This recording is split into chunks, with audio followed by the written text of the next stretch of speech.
Hi everybody, welcome back to our next Lunch and Learn, and I'm here on the Harbourfront. Now, most people think the Harbourfront, anything along the water qualifies, but the Harbourfront of, say, the last 50 years is south of the Gardiner, between Yonge and maybe almost Bathurst Street. I know there's a lot of development that has happened east of Yonge Street, all the way to Parliament in the last 10 years, but historically, Harbourfront is here. So the original shoreline of Lake Ontario was north of today's rail corridor, which is just north of the Gardiner Expressway. And Front Street actually was built just north of the shoreline, hence the name Front Street. So in the 1850s, there was a massive campaign of lake filling, and it was undertaking to expand all the way to the south to where we are now. And the filling happened until about the mid-50s, and this is where you get our modern shoreline. Queen's Quay, as many of you have heard of the street, it's the most prominent street in the Harbourfront. Originally, it was commercial. It was due to there was a lot of working piers along their waterfront. And there were factories. And the last one that remains, there's the Red Pass Sugar Factory, which was built in 1958, and it's still active today. But that's on the other side of Yonge Street.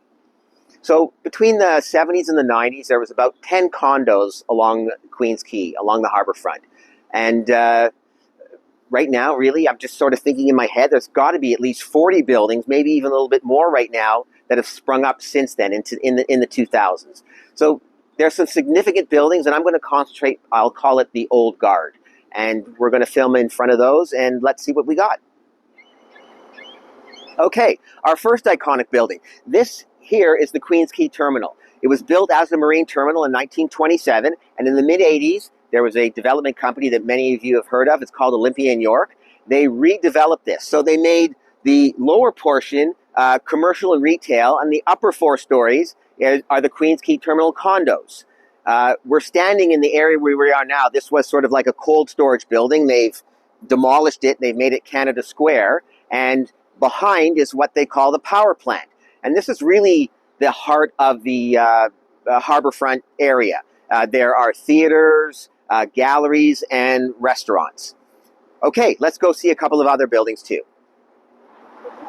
All right, we're here on Queen's Quay, and we're here in what's called Love Park. Now, what's interesting about this is that this park used to be the off-ramp for the York Street when you got off the Gardiner. And fortunately, they decided to make it into a park. Anyways, I want to talk about the first real hub of condos. So in the mid-70s, Robert Campo, he built the Weston Harbour Castle and 33 Harbour Square. In 1980-ish, the other buildings, 55 and 65 Harbour Square, was built. And these blue buildings behind me, One York Quay, in 1990. And this was, again, the first real big concentration of condos. There's another condo building down the way I want to mention, close to Spadina, 460 and 480 Queen's Quay. That's that one little waterfall-looking building. It's just across from the Music Garden. And so here we are. So I just want to touch on, we're just going to take a quick tour because they're doing some urban renewal here, fortunately, and I just want to show you around that. All right. In the early 2000s, the city planners, they set out to improve Queen's Quay by reclaiming public space. Now, the city, what they did is they closed 2 eastbound lanes in 2006, and they replaced them with walking and bike trails as part of the Martin Goodman Trail. So from that time, the city, they tried to reclaim and create public spaces such as Sugar Beach, the Toronto Music Garden, HTO Park, which is what we're standing in right now, Love Park, which we filmed in, and Harbour Square Park, just to name a few. So that's the fortunate part. The unfortunate part, and this is my opinion, I think the city blew it. I love that they tried to do this and have a real public space for people who live in the city and for tourists. Now, when you go east of Yonge Street, this is where I thought they blew it because I think they really sold out to developers. And they're losing out on making like this waterfront a real destination. But that's going to be another video for another day. Anyways, prices. So 1 bedrooms and 1 bedroom and den. And bear in mind that these buildings were built way different times, sometimes in the 70s, sometimes in the 90s. So a 1 bedroom in the 70s and a 1 bedroom in the 90s are way different in size. So the prices are going to be really varying.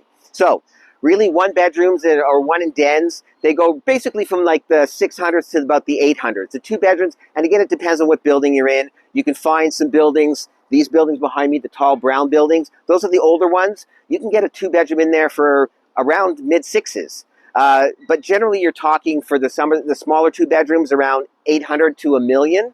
And then it goes up from there. The lion's share are between $1 million and $2 million, but if you get some of the bigger luxurious ones, you can get up to $3.5 million.